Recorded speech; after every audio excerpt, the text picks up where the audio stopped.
Hey everyone, it's Chantal Girardi from Online Business Marketing. And today I'm going to be talking to you about how you can become a paid speaker. Why am I doing this? Well, I have just spent a grueling 3 days at the Speakers Institute boot camp where I cried for 3 days, if I have to be honest. I was completely stretched beyond belief. In a good way, I hope. At the end of this, there can only be glory, I'm sure.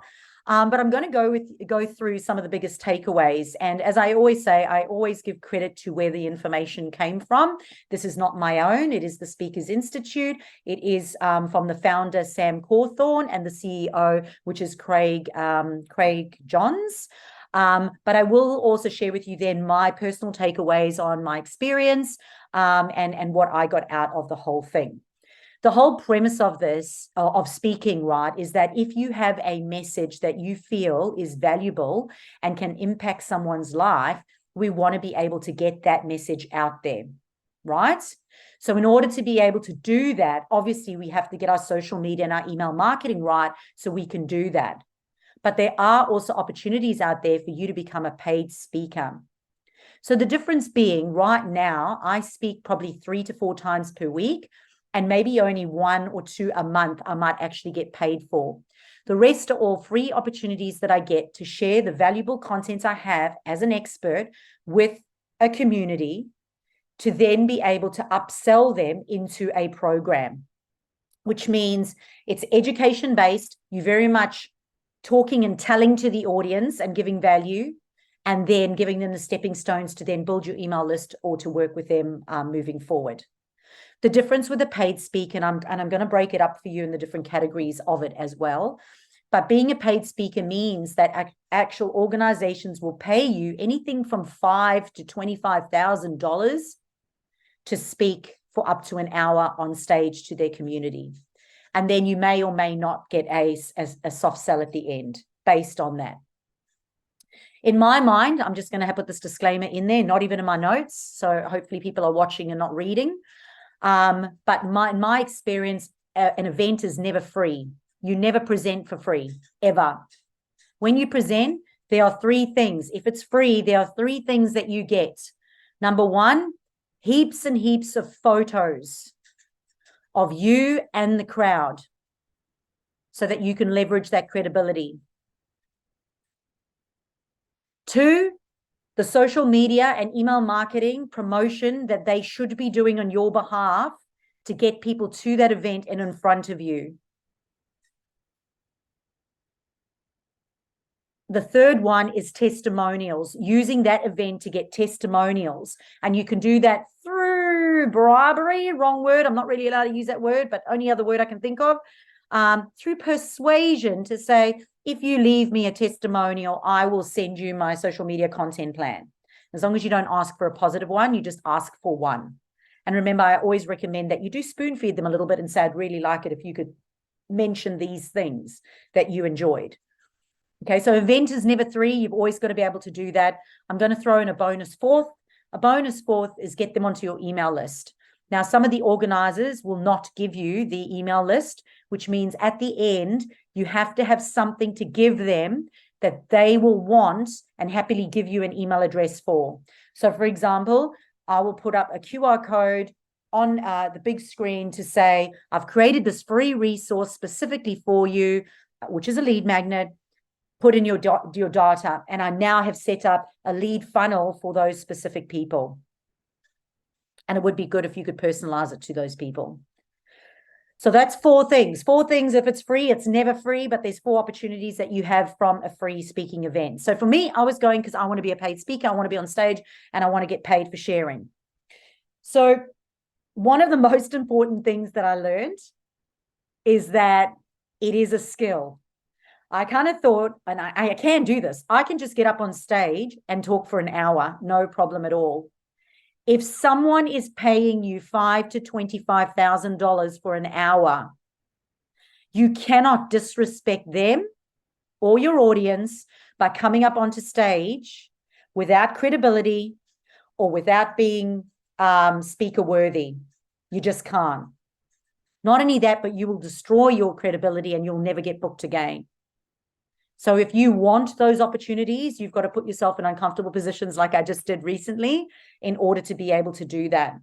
Because there is a process, and the event coordinators who are managing this are expecting a certain something from you, whether or not you like it or not. Personally, when I sit at a conference and people go blah, blah, blah, blah, blah, and take me on an emotional journey, I'm actually not a big fan of it. I'll tell you that right now. I'm like, get me to the dot points and as quickly as possible. But that is because I'm a D personality and I'm outcome focused, and because my number one Gallup strength thing is command. But your audience, you've got to cater for every other personality type in that audience. And if they do not know you and you are a stranger to them, you have to earn respect. You've got to bridge that gap, and you do that through connection. So now you can work out why I cried for 3 days.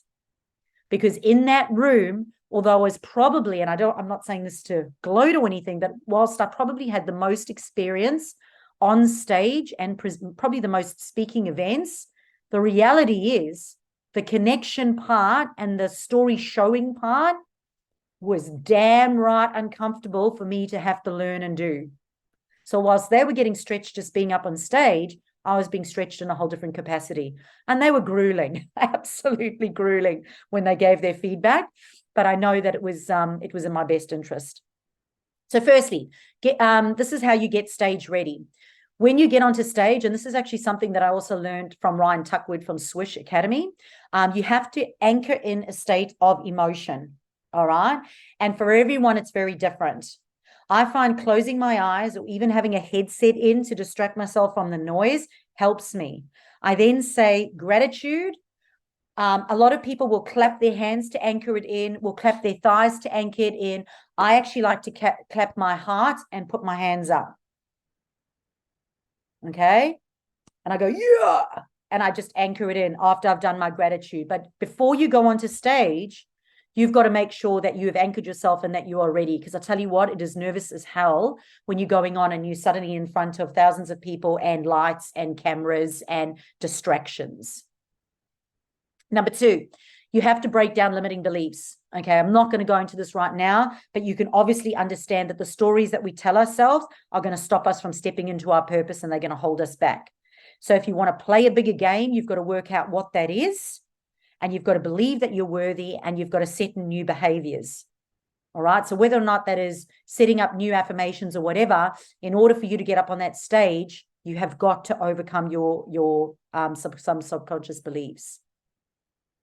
Okay. So if you get up on stage, there was a lady during the camp. If she got up on stage, she said her whole life she felt like she'd been judged.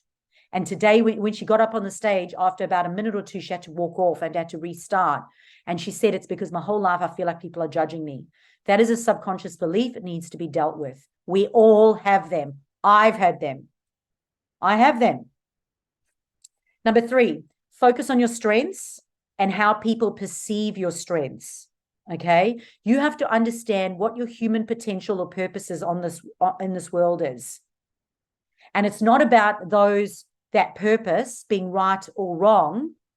And it's not about being a strength or a weakness. It's a strength and it's an opportunity. And that's what we need to be tapping into. So we all have talents, and it's important for us to know what they are. Knowing yourself is important. I know what my top strengths, I know I'm a D, I know I'm outcome focused, but I know how that can be perceived by other people. So I know that I have to deliver things in a different way because I've got to respect the way that they consume information.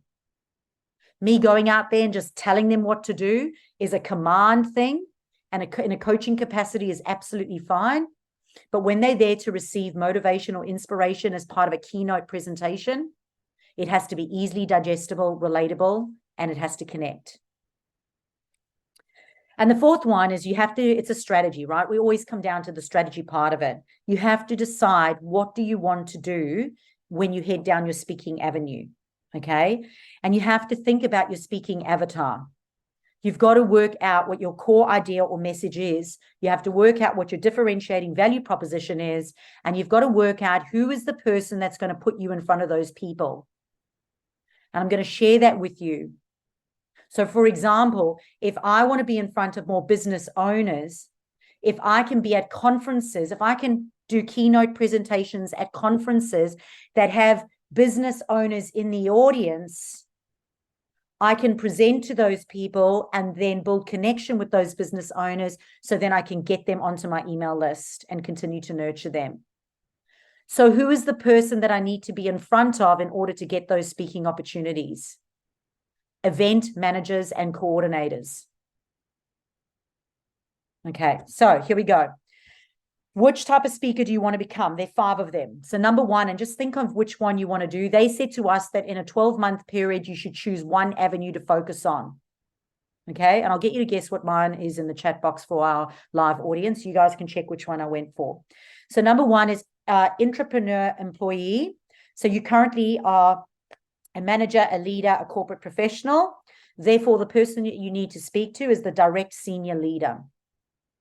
If you want to become a keynote speaker and you want to be paid to speak on stage or a conference or event, you need to connect with event managers or the speakers bureau. Number 3, if you want to be a thought leader, you are a coach, a mentor, an author, a facilitator, and you want to be able to sell people into coaching programs, one-on-one or group, you need to be connected to the SMEs or corporate clients. Number 4 is business entrepreneur. They're a business owner who wants to get their product out there. Number 5 is an expert authority. They are the go-to in the industry. They need to connect with the industry sector leaders. Okay. So for me, originally when I was in there, I was like, which avenue do I want to take for the next 12 months? And I went, I want to be a paid keynote speaker. Which means I need to find event managers and bureaus. And the reason is because I really believe I already am a thought leader and I already am a business entrepreneur. So those other 2 categories I've already got, and I wanted to stretch myself. So I wanted to choose a space that I wasn't already in. And that's why I went keynote speaker, because if you focus on one thing, you're more likely to stay on track and get that thing, right? All right. So this is called the authority communication framework.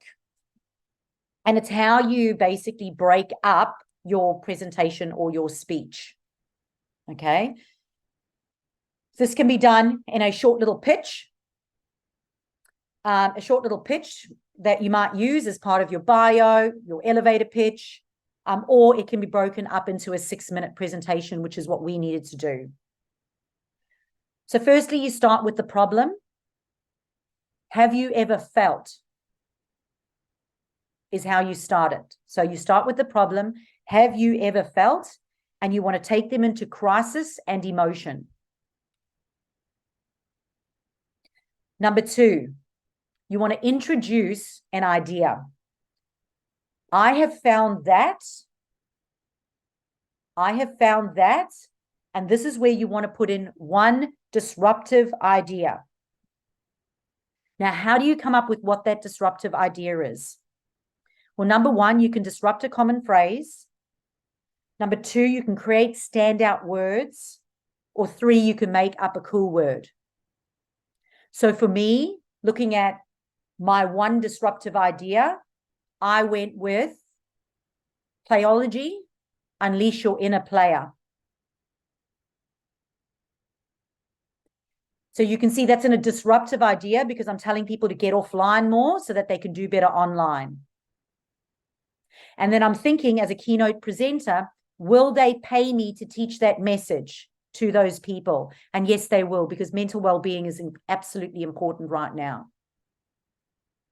So I believe that if they can develop this, and I made up the word playology, I went onto Amazon, I checked there's no other books, no other titles. And it's the psychology of play introduced as part of your strategy. So think about what could your disruptive idea be? And it needs to be controversial. It needs to be thought-provoking. Now, who would like a secret? How did I do this? Everyone else was sitting there on paper, working it out. I went into ChatGPT and I wrote what I do. I said, I need a play on words. I need a disruptive idea. I need a thought-provoking. I want it to be confrontational. I wanted to be conversational. And it spat out probably around 50 different words for me. I even suggested some variations. I said, put some variations for player, for offline marketing. So there, I cheated. Okay, I cheated. But remember, AI is only as important as the HR. So it all came down to the human intelligence I put into it. So number 3 is evidence. Research tells us that. Research tells us that. The American Psychological Association found that those business owners who used play as part of their strategy was 57% more productive than those who didn't. So statistics. Number 4 is the metaphor. This is a connection story that you have to tell that proves the point. A connection story that you have that proves the point. It takes them from low, miserable, you were feeling absolutely terrible, to now you feel like this. So before and after. And it is better to be your story. But if you really, really, really, really can't do that, use someone else's story. And then the last one is a call to action. And it is, today I want to show you how to, and it's 3 steps. Today I want to show you how to unleash your inner player by using my 6-step principles. And then your key phrase is always at the end. So however you started with your idea, you're going to end with that idea. All right, so I'm going to give you an example of one now. And for those that are live, someone's vacuuming outside, so I'm just going to close the door. There we go. I wasn't sure if you could hear that, but I can hear it. So I'm going to give you an example of one. And this was actually my first draft of it.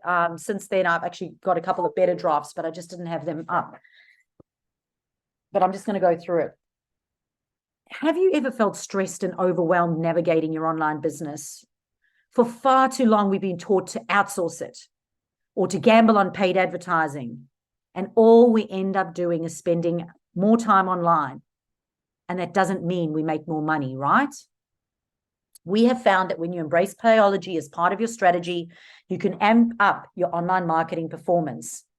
Having helped over 1,000 online businesses worldwide, I've found that you can turn your passion into profit when you apply the playology principles. I was broke, unknown, and in a new country.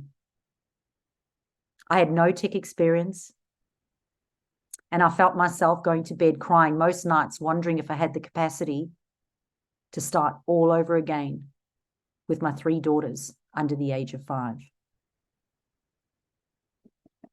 Using playology, I grew a 6-figure business online. My obsession now is to help people live a better life offline so that they can perform better online. Playology proves that when you include more play in your day, it will impact your creativity, problem solving, social interactions, reduce stress, and improve your personal growth. It's time for you to unleash your inner player. Today, more than ever, we must follow the playology principles and get better offline to perform better online. Now is the time for you to harness your inner player and transform your online performance. I encourage you to unleash your inner player and adopt the 6 principles of playology so you can become more productive and profitable online. That was a play on one of them. It was the only one I had typed up, but I've typed up a few. So it's not an education piece. It's really it was really hard for me to get my head around this, but keynote presenting is not around, it's around story showing and not storytelling. And I will go a little bit more into that. And it is in the way that you deliver it so that you're not talking at people, but you're talking to people. All right, so one of the other principles that I learned is to incorporate humor. So if you were on my Facebook personal profile, you would have noticed a picture of me twerking, which the lovely Tanya Peed sneakily took, because literally I was like, you do not have to twerk your way to online success. And that was the picture. And I've actually had people text message me, sending me the photo going, what were you doing here?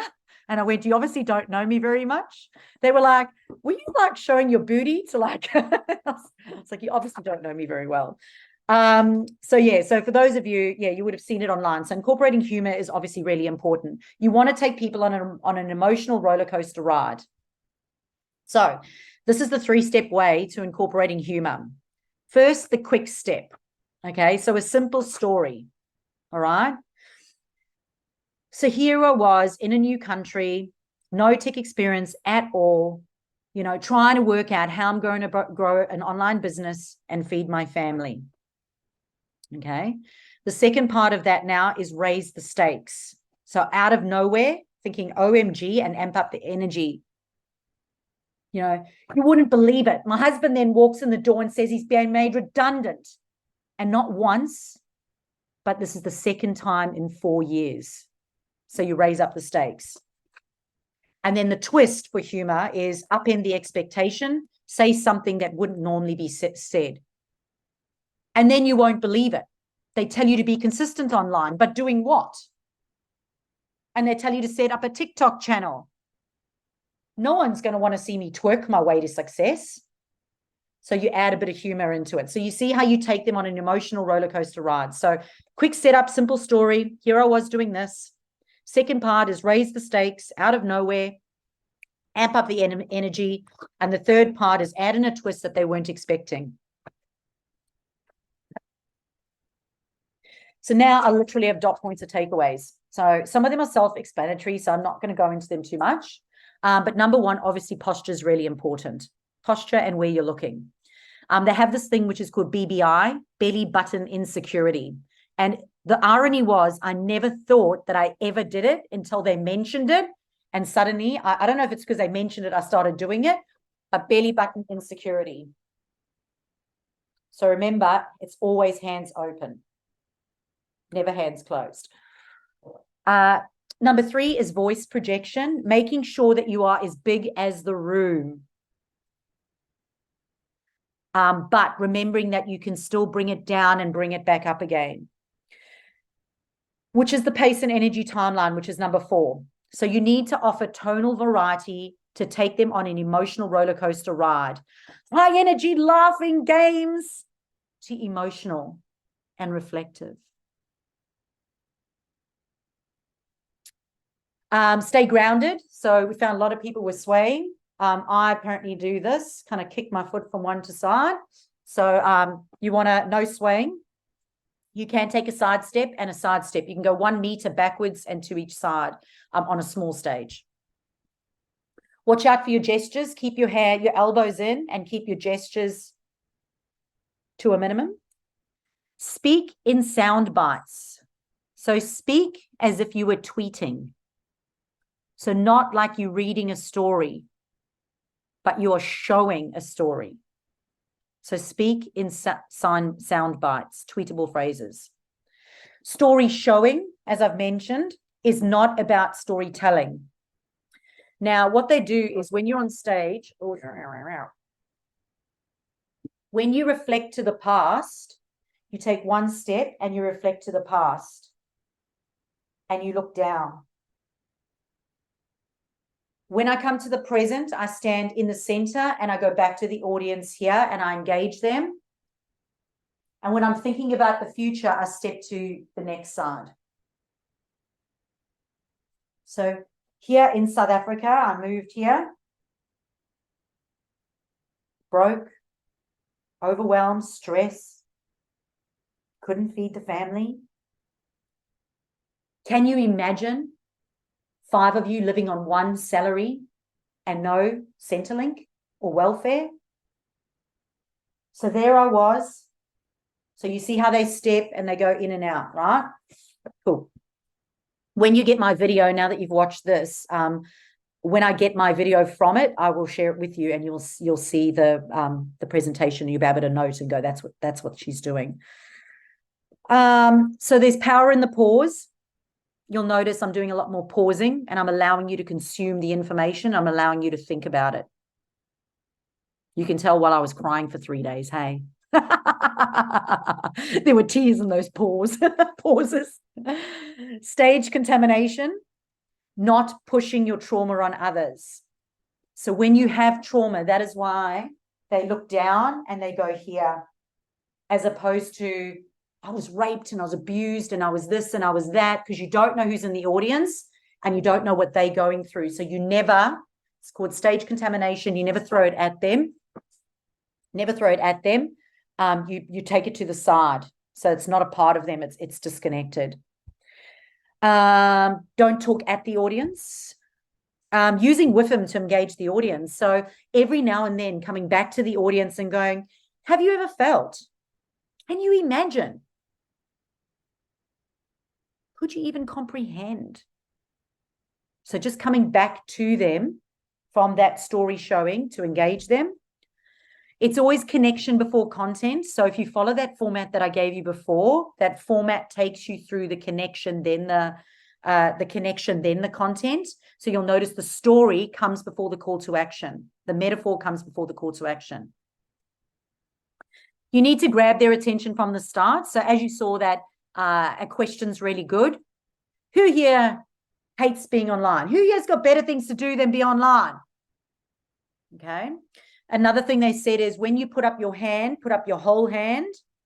Don't do this because the audience always halves you. So who here? And then they'll come in at here. Okay. Watch what dress you're wearing for that. You'll notice the dress that I was wearing doesn't allow you to do that. So watch the clothes that you're wearing. Be conversational. Mention your disruptive idea 12 times.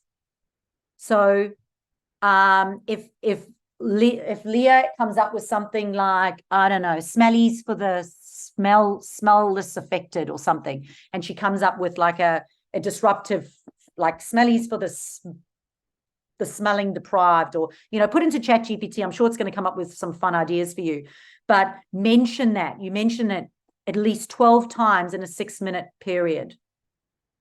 So therefore it'll be 6 times in a 3-minute period because you're anchoring in the concept. So the hero story is when, where, who, which is what I did, the aha moment, and the realization. Okay, I'm not going to go into that. There is a blog on the website that talks about hero story and how to come up with it. Allowing ideas to set in, so the power of the pause, making every word count. Less is more impactful. So in a 6-minute presentation, it is 600 words. Mine still came out at 800 words. And I had to cut it back some more because there's power in the pause. The good news is when you're on stage, you actually forget it because you were not allowed to. You had to remember the 6 minutes. You were not allowed to have any dot points or anything in front of you, and you had to remember it. So, less is more impactful. Speak with authority. Okay, that's obviously going to be confidence building. You want to make sure that you're balancing approachable and credible. So for me, they were like, I need to smile more. When you die, what do you want to be remembered for? I put that one in there because it's in the wrong order, but that one over there is really good to help you with the disruptive idea. When you die, what do you want to be remembered? You are an advocate for that will help you come up with your disruptive idea. Build up your life before the life-changing event. So, for example, you can't go, I was broke in a new country and then, came here, then I grew a 6-figure business. You have to take them into the broke. You've got to take them into the smelly car. My daughter going, turn on the aircon, and we didn't have one. You've actually got to go into the story showing. When you share, make sure that you always make them feel the struggle, but you have to leave them with hope. Always show pain, problem, and hope. It's never pitching. You're never there to pitch. It's there to add value and talk about the benefits of the result of what you're talking about. If they're interested, they will find you anyway. When we spoke about grabbing their attention at the beginning, and you can use this throughout your presentation, there is a thing called triple utterance. So, for example, parents, teachers, and guardians, triple utterance. We found that playology is effective, safe, and useful. Triple utterance. Using your stage to the advantage, remembering that the TV cameras, when they follow you, so for example, there was a massive light on either side, and a lot of the people were walking right up to the light, meaning that when the TV camera goes onto that light, you're actually going to see the light, the actual light fixture as well. Always end on a triumph. You want to magnify, blow up problems and amplify them. Don't always assume they understand the topic. Visualization. So don't forget to future pace them on this side. Future pace them on this side, as in, imagine how it would be when, if. So future pacing on the other side. And also make sure that it covers one idea. And this for me was really hard. It is one concept. Playology had to be one concept. One concept, one idea, and all the metaphors have to support that idea. And even though I've got 10,000 stories, I had to find one that would support that. All right, so how do you come up with speaking content? Okay, definitely the disruptive idea thing's super, super important. Okay, think about what do you want to be remembered for? What are you going to be remembered as an advocate for is really important. But also, again, don't forget, who do you want to be in front of, presenting to, and why? Because it has to have a financial strategy as well, right? It has to. It has to. So how do you create your speaking content? This was something they did, which was really good. Basically, you get one color sticky note, and all you're going to do is write all the topics that you're passionate about. Okay. So let's go. Alison might go, I'm interested in kinesiology. I'm interested in essential essences. I'm interested in healer's health. Okay. And you just write in yellow all the topics of things that you're interested in, all the topics that you're passionate about. Then you get another color and completely not related. So cut it out your brain, not related at all. I then want you to think, what are some methods or processes that you like to take people through? Okay. So Jay, I don't know, you messaged me and you've now got your roadmap. I can't remember what it is. I'm just going to say it was 8. So Jay might have the 8-week process of discovering your inner lotus. I'm making up shit now, but that's what it is for this exercise. 8-step process, right? Alison might have your chakras. So yours might also be an 8-step process to aligning your thing. So you're just going to write all the different, a 3-piece strategy to this, a 2-piece strategy to that. You're going to go, my 4-step process, how to do this in 5 ways, discover this in 6 ways, 3 ways to unleash this. Okay, so for me, it's unleash your inner player using our 6-step process. And then you're going to write all of those out. And then you're going to get another color, of which I don't have another color. I don't know what my first color was. Was it yellow or orange? Anyway, we'll go this color. Then you've got another color, and these are all your stories. You're going to write the whole story down. You're going to write down an idea. So for me, I might go grocery shopping and having insufficient funds. All right. That happened to me more than once. I had to leave a trolley full of groceries. So I'm just going to write groceries, insufficient funds. Over here, I'm going to write our first car, the roof ceiling fall down. On the other piece of paper, I'm going to write no washing machine for the first 2 years, blisters on my hand. Okay. So any life defining, I might go back to being a triathlete and getting picked for the triathlon team because I was the only person I was one of the only people to actually compete in the day. No one else wanted to compete with bad weather. All right. And then what you do is when you've got all of them up, you then match and you go, that topic works really well with that 3-step process and that story. And now I've got a speaker's presentation. Does that make sense? Because then all you're going to do then is go back to the authority communication framework. And that is going to help you stay on track. Because like me, I had 20 stories, 20 this, 20 that. That will help you nut that out. Okay. So That is how you can become a paid speaker. And that is how you can also go and position yourself to become a paid speaker. Don't forget that one of the most important things about it is to be able to position yourself online. They will stalk you. So you need to make sure that your socials make sense to what you're pitching. Do you think if they go stalk Chantal Girardi, are they going to see Playology is credible? It's credible that I've built a successful business. It's credible that I play. So whatever you create, make sure your socials, your website, your bios, your banners is credible. It all has to make sense. Then create a speaker's kit on your website. Who would like to know what goes in that speaker's kit? There we go. Lucky ducks. Okay. Your biography, testimonials, topics. You need a sizzle reel. So an example of your work. So for example, I will now have a 6-minute presentation to use as a sizzle reel. I actually can't remember it. I was so nervous going up, having to remember 6 things, having everybody watch me, plus the TV cameras and lights. I can't remember what I said or what I left out. I honestly have no idea. I just know I finished in 6 minutes because they've got a clock there as well, which is incredibly stressful, but you have to get you ready. You've got to be used to presenting to a clock because you cannot go over time. They will not book you again. So you've got to have that sizzle reel, okay, because it gives you credibility and competence. Professional images that they can use in their social media. So headshots, images. They're going to want to know what AV requirements you want. So for example, I remember going to present once and I had a Mac and I never checked with the rooms, but they had a Microsoft. So they said to me, oh, well, if you have a Mac, you've actually got to have the Mac adapters to go into a Microsoft.